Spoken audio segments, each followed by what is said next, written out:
ఈ ప్లాన్ మీ ఫ్యూచర్ కోసం market linked wealth create చేస్తుంది. ఇంతేకాకుండా ఈ ప్లాన్ లో గ్యారంటీడ్ ఎడిషన్స్ తో పాటు పెన్షన్ పొందేందుకు ఎన్నో ఆప్షన్స్ కూడా ఉన్నాయి. So that you grow young and tension free. LIC ప్రతి క్షణం మీ తోడు. Everybody, this is Dr. Monica, consulting doctor of general physician in Bharat Vikas Parshad Trust. We are discussing about hypertension on the occasion of hypertension day. Firstly, hypertension అనే దానికి 3 principles ఉంటాయి. First principle వచ్చేసి measure, manage, maintenance.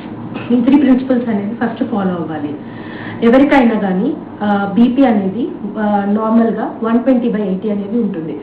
ఎవరికైనా BP above 130, 140 అలా ఉంది అంటే కనుక వాళ్ళకి బ్లడ్ ప్రెషర్ వచ్చినట్టు అర్థం. వెంటనే మీ దగ్గరలో ఉన్న క్లినిక్స్కి వెళ్ళి డాక్టర్ని కన్సల్ట్ అవ్వాలి. ఎందుకంటే బీపీ నెగ్లెక్ట్ చేయడం వల్ల రీనల్ ఫెయిల్యూర్, హార్ట్ స్ట్రోక్ అనేది వచ్చే అవకాశాలు ఉంటాయి.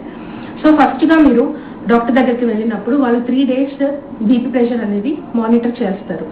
ఎందుకు అని అంటే 3 days మనకి ఒకటే ప్రెషర్ ఉంది అంటే కనుక, అంటే 130, 140 అలా ఒకటే ప్రెషర్ మేనేజ్ అయింది అంటే కనుక మీకు బ్లడ్ ప్రెషర్ ఉన్నట్టు అర్థం. బిలో 130 అంటే 120/80 అనేది నార్మల్ కాబట్టి అలా ఉంది అని అంటే మట్టుకి మీకు మెడికేషన్ అనేది స్టార్ట్ చేయరు. ఎందుకు అంటే స్ట్రెస్ వల్ల వచ్చే ప్రాబ్లమ్స్ ఉంటాయి కాబట్టి స్ట్రెస్ ఫ్రీగా ఉండమని చెప్తారు. అండ్ బీపీ రాకుండా ఉండడానికి లైఫ్ స్టైల్ మోడిఫికేషన్ అనేది చేసుకోవాలి. డైట్ అనేది కరెక్ట్గా, అంటే ప్రాసెస్డ్ ఫుడ్ తినకుండా, జంక్ ఫుడ్ తినకుండా, బయట ఫుడ్ తినకుండా ఉండాలి. ఎక్కువ ఆయిలీ ఫుడ్ కానీ అవి తినకూడదు. అండ్ ఇంకొకటి వచ్చేసి స్ట్రెస్ ఫ్రీగా ఉండడానికి యోగా లాంటివి చేయాలి. యోగా చేయడం వల్ల స్ట్రెస్ అనేది తగ్గుతుంది. దానివల్ల ప్రెషర్ అనేది నార్మల్గా ఉంటుంది. అండ్ థర్డ్ వన్ వచ్చేసి మేనేజ్మెంట్. ఇప్పుడు మనకి 140/90 అలా వచ్చిందంటే బీపీ ఉన్నట్టు అర్థం. డాక్టర్ మీకు ప్రిస్క్రైబ్ చేసిన బీపీ టాబ్లెట్ అనేది ఖచ్చితంగా యూజ్ చేయాలి. యూజ్ చేయకపోవడం వల్ల కూడా మీకు సివియర్ ఇల్నెస్ అనేది, అంటే సివియర్ ప్రాబ్లమ్స్ అనేవి క్రియేట్ అవుతాయి. ఎలాంటివి అంటే హార్ట్ అటాక్ రావడం కానీ, రీనల్ ఫెయిల్యూర్ అవ్వడం కానీ, లేకపోతే బ్రెయిన్ స్ట్రోక్ రావడం కానీ ఇలాంటివి జరుగుతూ ఉంటాయి. కాబట్టి మీరు రెగ్యులర్గా చెకప్స్కి 1 monthకి ఒకసారి చెకప్స్కి వెళ్ళాలి. డాక్టర్ ప్రిస్క్రైబ్ చేసిన మెడిసిన్ వాడాలి.